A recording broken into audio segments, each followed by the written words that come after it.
ആകാശവാണി. നമസ്കാരം. പ്രത്യേക വാർത്താ ബുള്ളറ്റിൻ വായിക്കുന്നത് തുളസീദാസ് പരമേശ്വരൻ. വിദ്യാഭ്യാസത്തേക്കാൾ വിലപ്പെട്ട മറ്റൊരു സമ്പത്തുമില്ലെന്ന് ഉപരാഷ്ട്രപതി സി.പി. രാധാകൃഷ്ണൻ. അറിവിന്റെ ശക്തി സമസ്ത മേഖലകളിലേക്കും വ്യാപിക്കണമെന്നും ഇത് സമൂഹത്തിന് കരുത്തായി മാറണമെന്നും കൊല്ലം ഫാത്തിമ മാതാ നാഷണൽ കോളേജ് വജ്രജൂബിലി ആഘോഷങ്ങളുടെ ഉദ്ഘാടനം നിർവഹിച്ചുകൊണ്ട് അദ്ദേഹം പറഞ്ഞു. നല്ല പൌരന്മാരെ സൃഷ്ടിക്കാൻ വിദ്യാഭ്യാസ സ്ഥാപനങ്ങൾക്ക് സാധിക്കണം. അവരവർക്ക് വേണ്ടി ജീവിക്കുന്നതിനൊപ്പം സമൂഹത്തിന് വേണ്ടിയും ജീവിക്കാൻ നമുക്ക് സാധിക്കണമെന്ന് ഉപരാഷ്ട്രപതി വ്യക്തമാക്കി. ലഹരിക്കെതിരായ പോരാട്ടത്തിനായി ഒരുമിച്ച് നിൽക്കണമെന്ന് അദ്ദേഹം വിദ്യാർത്ഥികളോട് ആഹ്വാനം ചെയ്തു. സാംസ്കാരികമായും വിദ്യാഭ്യാസപരമായും കേരളം രാജ്യത്തെ നയിക്കുകയാണെന്ന് ഗവർണർ രാജേന്ദ്ര വിശ്വനാഥ് ആർലേക്കർ ചടങ്ങിൽ പറഞ്ഞു.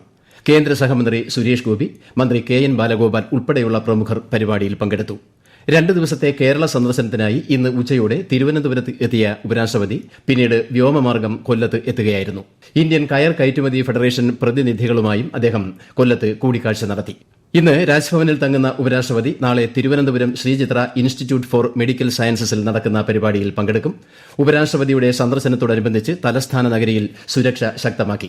നാളെ രാവിലെ 8 മണി മുതൽ വൈകുന്നേരം 5:30 വരെ നഗരത്തിൽ ഗതാഗത നിയന്ത്രണവും ഏർപ്പെടുത്തിയിട്ടുണ്ട്. 55ാമത് സംസ്ഥാന ചലച്ചിത്ര പുരസ്കാരങ്ങൾ പ്രഖ്യാപിച്ചു. ഭ്രമയുഗത്തിലെ പ്രകടനത്തിന് മമ്മൂട്ടി മികച്ച നടനുള്ള പുരസ്കാരം സ്വന്തമാക്കി. ഫെമിനിച്ചി ഫാത്തിമയിലൂടെ ഷംല ഹംസ മികച്ച നടിയായി. മഞ്ഞുമ്മൽ ബോയ്സ് ആണ് മികച്ച ചിത്രം. ഇതടക്കം 10 പുരസ്കാരങ്ങളാണ് മഞ്ഞുമ്മൽ ബോയ്സ് സ്വന്തമാക്കിയത്.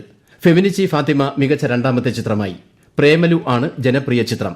തൃശൂരിൽ മന്ത്രി സജി ചെറിയാനാണ് പുരസ്കാര പ്രഖ്യാപനം നടത്തിയത്. മികച്ച സ്വഭാവ നടനുള്ള പുരസ്കാരം ഷൌബിൻ സാഹിറും സിദ്ധാർത്ഥ് ഭരതനും പങ്കിട്ടു. ലിജോ മോൾ ജോസ് മികച്ച സ്വഭാവ നടിയായി. മികച്ച അഭിനയത്തിന് ടൊവിനോ തോമസും ആസിഫ് അലിയും ദർശന രാജേന്ദ്രനും ജ്യോതിർമയും ജൂറിയുടെ പ്രത്യേക പരാമർശം നേടി. സംസ്ഥാനത്തെ തദ്ദേശ പൊതു തെരഞ്ഞെടുപ്പിനുള്ള വോട്ടർ പട്ടികയിൽ പേര് ചേർക്കാൻ നാളെയും മറ്റന്നാളും കൂടി അവസരമുണ്ടെന്ന് സംസ്ഥാന തെരഞ്ഞെടുപ്പ് കമ്മീഷണർ. കഴിഞ്ഞ മാസം 25-ന് പ്രസിദ്ധീകരിച്ച അന്തിമ വോട്ടർ പട്ടികയിൽ ഉൾപ്പെട്ടിട്ടില്ലാത്ത അർഹരായവർക്കാണ് പട്ടികയിൽ പേര് ചേർക്കുന്നതിന് അവസരം. പുതുതായി പേര് ചേർക്കുന്നതിനും തിരുത്തലുകൾ വരുത്തുന്നതിനും തെരഞ്ഞെടുപ്പ് കമ്മീഷന്റെ വെബ്സൈറ്റിൽ ഓൺലൈനായി അപേക്ഷിക്കാവുന്നതാണ്.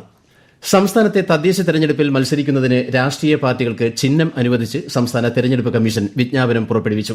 വിജ്ഞാപനം www.sec.kerala.gov.in വെബ്സൈറ്റിൽ പരിശോധിക്കാം. സംസ്ഥാനത്ത് തീവ്ര വോട്ടർ പട്ടിക പരിഷ്കരണവുമായി ബന്ധപ്പെട്ട നടപടികൾ പുരോഗമിക്കുന്നു. ഇതിന്റെ ഭാഗമായി BLOമാർ വീടുകൾ സന്ദർശിച്ച് നാളെ മുതൽ എന്യൂമറേഷൻ ഫോം വിതരണം ചെയ്യും. അടുത്ത മാസം 4-ന് മുൻപ് പൂരിപ്പിച്ച ഫോമുകൾ തിരികെ നൽകണം.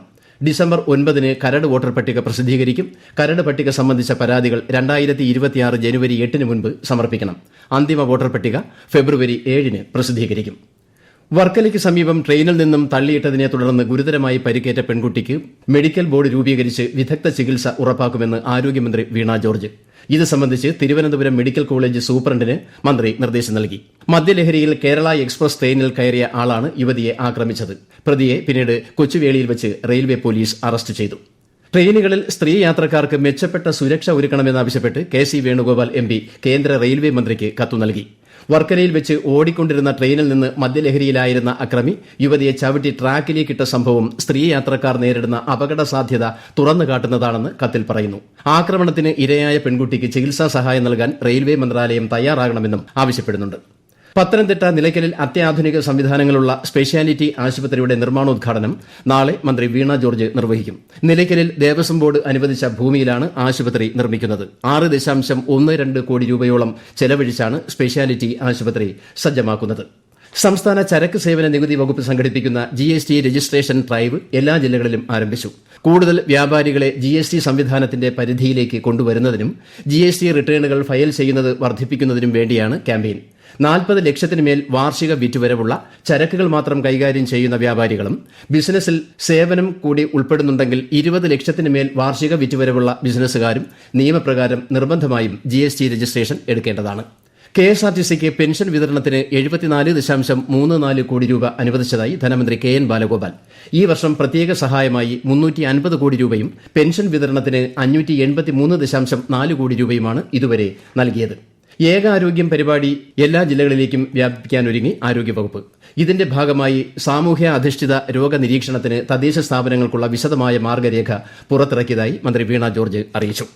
പ്രത്യേക വാർത്താ ബുള്ളറ്റിൻ കഴിഞ്ഞു. അടുത്ത വാർത്താ പ്രക്ഷേപണം നാളെ രാവിലെ 6:45-ന്.